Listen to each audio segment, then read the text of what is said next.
Financial markets పై పట్టు సాధించాలనుకునే వాళ్ళు Revanth conduct చేసే వెబినార్ కోసం ఈ నెంబర్ కి కాల్ చేయండి.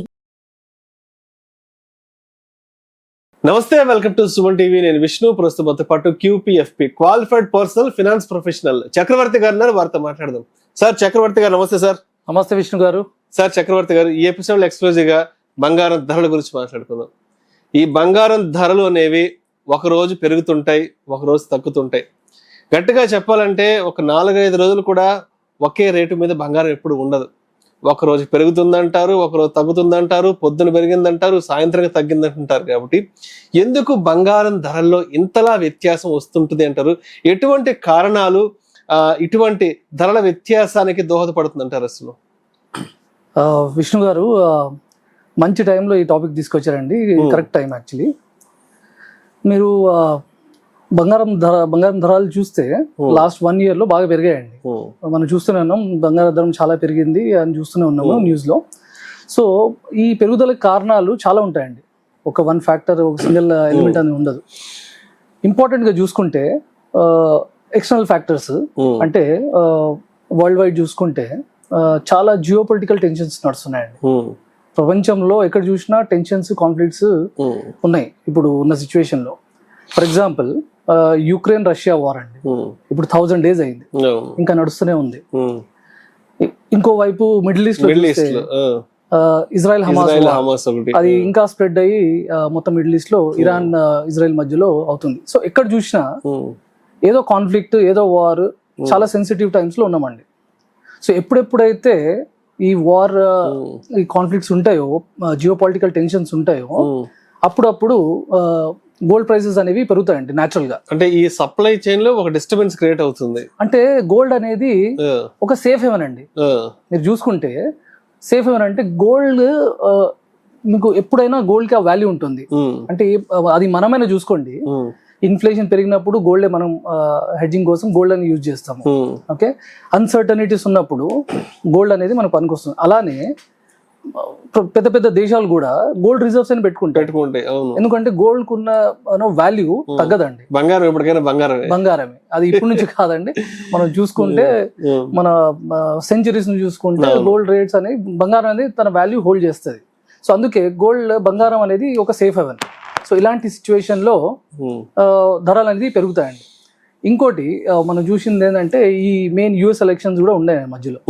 US ఎలక్షన్ వల్ల కూడా కొంచెం ధరలు పెరగడం జరిగింది. ఎందుకు అంటే అన్సర్టనిటీ అండి. అంటే మార్కెట్ లో వాలటాలిటీ ఉంటుంది. ఎప్పుడెప్పుడైతే మార్కెట్ లో వాలటాలిటీ ఉంటుందో అప్పుడప్పుడు జనరల్ గా అందరూ గోల్డ్ వైపే వెళ్తుంటారండి. సో అదొక రీజన్. ఇంకోటి, చాలా కంట్రీస్ అండి, అన్ని దేశాలు, చాలా పెద్ద పెద్ద దేశాలు అగ్రెసివ్ గా బంగారం అనేది పర్చేజ్ చేశారండి. ఓకే, ఎందుకు? ఇదే రీజన్స్ వల్ల. ఎందుకంటే ఇది ఎకనామిక్ ఇన్స్టెబిలిటీ వల్ల, ఈ పొలిటికల్ అన్సర్టనిటీస్ వల్ల చాలా సెంట్రల్ గవర్నమెంట్స్ గోల్డ్స్ అనేవి పర్చేజ్ చేశాయి. సో ఇలాంటి సిచ్యువేషన్ లో ఇవన్నీ ఎక్స్టర్నల్ ఫ్యాక్టర్స్ అండి. ఓకే, ప్లస్ చాలా ఇన్ఫ్లేషన్ ఉంటుంది. ఇన్ఫ్లేషన్ మనం చూస్తున్నాము ప్రతి పెద్ద కంట్రీలో, యూరోప్ లో చూసుకున్నా, US లో చూసుకున్నా, పర్సిస్టెంట్ గా మన ఇన్ఫ్లేషన్ అనేది ఒక కన్సర్నే ఉంది అందరికి. అది పెద్ద ప్రాబ్లం అయిపోయింది ఇన్ఫ్లేషన్ అనేది. సో ఇలాంటి సిచ్యువేషన్స్ లో గోల్డ్, బంగారం ధర అనేది పెరుగుతూనే ఉంటాయి. ఇంకోటి ఇక్కడ వచ్చేసి మన లోకల్ ఇంటర్నల్ ఫ్యాక్టర్స్ ఏంటంటే మన డిమాండ్ అండి. ఇండియాలో మనం చూసుకుంటే బంగారం అనేది అందరికి చాలా ఇష్టమైన ఇది. సో బేసికలీ లోకల్ డిమాండ్ ఈ ఫెస్టివ్ సీజన్ వల్ల, ప్లస్ లైక్ దివాళీ ఉందండి, దివాళీ, ధన్తెరస్, ఇలాంటి టైంలో గోల్డ్ డిమాండ్ అనేది చాలా ఎక్కువ. అక్షయ తృతీయ ఇండియాలో గోల్డ్ అనేది ఒక ఇన్వెస్ట్మెంట్ మాత్రమే కాదు, ఎమోషనల్ బాండింగ్, ఒక కల్చర్. అది కల్చర్.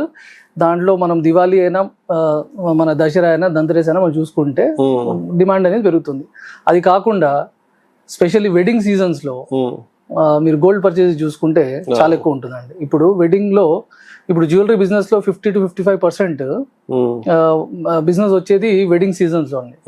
సో ఇంటర్నల్ గా మనకు వెడ్డింగ్ సీజన్స్ లో కానివ్వండి, ఈ ఫెస్టివ్ సీజన్స్ లో బై డిఫాల్ట్ ధరలు అనేవి పెరుగుతున్నాయి. అది కాకుండా ప్లస్ ఇన్ఫ్లేషన్ మీ బీట్ చేయాలి. చాలా మంది ఎలా అంటే ఇన్వెస్ట్మెంట్ లా కూడా స్పెక్యులేట్ చేస్తున్నారు. ఇప్పుడు గోల్డ్ ప్రైసెస్ పెరుగుతూనే ఉన్నాయి, అందరు దాన్ని పర్చేజ్ చేసుకుని హోల్డ్ కూడా చేస్తున్నారండి. సో దానివల్ల పెరుగుదల అనేది ఉంది. సో కరెంట్లీ బంగారం అనేది డెఫినెట్ గా close to all time high అనేది ఉందండి. రైట్. సో మరి ఇప్పుడు గోల్డ్ లో ఇన్వెస్ట్ చేయడానికి సరైన ప్లాట్ఫామ్ ఏది అంటారు? అంటే ఇప్పుడు గోల్డ్ అనగానే ఫస్ట్ అందరు గుర్తుకొచ్చేది 22 క్యారెట్స్ ఆర్నమెంట్ ఒకటి, next 24 carats gold biscuits. So ఇవి మాత్రమే కాకుండా మనకి ఈ కామర్స్ లో కూడా మనకి గోల్డ్ ఇన్వెస్ట్మెంట్స్ ఉన్నాయి, తర్వాత గోల్డ్ బాండ్స్ ఉన్నాయి, ఈ gold even sovereign gold bonds ఉన్నాయి. కాబట్టి సో అంటే ఇన్వెస్ట్ చేసుకోవాలి, పర్టికులర్ గా నేను రిటర్న్స్ కోసం ఇన్వెస్ట్ చేసుకోవాలి అంటే మరి మనకున్న మార్గాలు ఏంటి?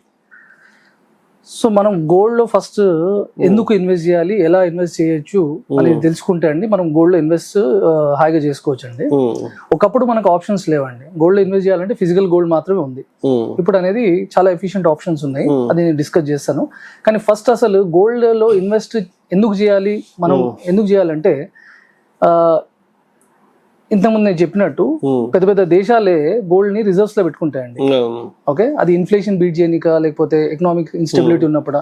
సో సేమ్ కేస్ లో మనది కూడా మనం కూడా జనరల్ గా ఇన్ఫ్లేషన్ బీట్ చేసుకోవడానికి హెడ్జింగ్ కోసం అంటామండి. హెడ్జింగ్ కోసము మనం గోల్డ్ అనేది తీసుకుంటాం. ఓకే, సో అది మీకు పార్ట్ ఆఫ్ అలొకేషన్ అనేది ఉండాలి overall portfolio. Okay, so inflation beating returns అనేది ఎప్పుడు ఇస్తాయండి. మీరు ఒక చార్ట్ చూస్తే ఇన్ఫ్లేషన్ 5% ఉంటే గోల్డ్ రిటర్న్స్ ఎప్పటికీ కన్సిస్టెంట్ గా ఇన్ఫ్లేషన్ బీటింగ్ రిటర్న్స్ అనేవి జనరేట్ చేస్తాయండి. అందుకే గోల్డ్ అనేది important as a part of allocation. Second, gold అనేది మనం ఒక 10% దాకా అసెట్ అలొకేషన్ లో భాగంగా పెట్టొచ్చండి. అంటే ఒకటే అసెట్ లో మొత్తం అమౌంట్ కాకుండా, ఫర్ ఎగ్జాంపుల్ ఒక 100 రూపాయలు ఉన్నాయి, కొంత మాత్రం ఈక్విటీలో, కొంత మొత్తం డెట్ లో, ఫిక్స్డ్ ఇన్కమ్ లో, కొంత మొత్తం గోల్డ్ లో అంటే బంగారంలో, ఇలా డైవర్సిఫై చేస్తే మనకు పోర్ట్ఫోలియో అనేది కన్స్ట్రక్ట్ చాలా బాగుంటుందండి. అంటే డౌన్ టౌన్ లో కూడా, మార్కెట్ డౌన్ టౌన్ లో ఇది ప్రొటెక్ట్ చేస్తాయి. ఓకే, ఫర్ ఎగ్జాంపుల్ ఇంతకుముందు మనది ఒక ఎగ్జాంపుల్ తీసుకుంటే కరోనా టైమ్స్ లో మార్కెట్ అనేది 30% డౌన్ అయిందండి, కానీ గోల్డ్ మాత్రం 11% అప్ అయింది. సో ఇలాంటి టైమ్స్ లో మనకు ఒక స్టెబిలిటీ, మన పోర్ట్ఫోలియోకి అనేది స్టెబిలిటీ అనేది ఇస్తుంది. సో ఇప్పుడు వస్తే ఎలా ఇన్వెస్ట్ చేయాలి, ఓకే, ఏది బెస్ట్ వే ఆఫ్ ఇన్వెస్ట్మెంట్ అంటే మనకు చాలా ఆప్షన్స్ ఉన్నాయండి. గోల్డ్ లో బంగారంలో ఇన్వెస్ట్ చేయాలంటే ఈటీఎఫ్స్ అనే ఒక ఆప్షన్ ఉంది, ఎక్స్చేంజ్ ట్రేడెడ్ ఫండ్స్. ఇది మనకు స్టాక్ మార్కెట్ లో మీకు డిమాట్ ఉంటే మీరు చేయొచ్చండి. ఇది చాలా ఎఫిషియెంట్ వే ఆఫ్ ఇన్వెస్ట్మెంట్. దీంట్లో మీకు ప్యూరిటీ కూడా 99.9% గోల్డ్ ధర అయితే మిమిక్ రేట్స్ ఏవైతే ఉంటాయో రిటర్న్స్ కూడా గోల్డ్ కి మిమిక్ అయి ఉంటాయండి.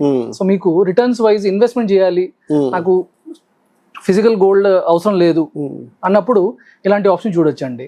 ఇంకోటి SGB అనే ఆప్షన్స్ ఉన్నాయండి, సావరెన్ గోల్డ్ బాండ్స్ కూడా ఉన్నాయి. అది కూడా గవర్నమెంట్ బాగానే ప్రమోట్ చేస్తుంది.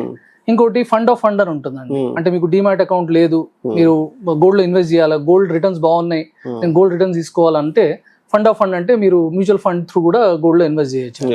సో చాలా మార్గాలు ఉన్నాయి. కానీ చాలా మంది అడుగుతారు, నేను ఫిజికల్ గోల్డ్ తీసుకోవాలా లేకపోతే డిజిటల్ గోల్డ్ తీసుకోవాలా. ఫిజికల్ గోల్డ్ చూసుకుంటే మనకు కొన్ని ఇష్యూస్ ఉన్నాయండి. దాంట్లో ఫిజికల్ గోల్డ్ లో ప్యూరిటీ ఇష్యూస్ అనే ఉంటాయి.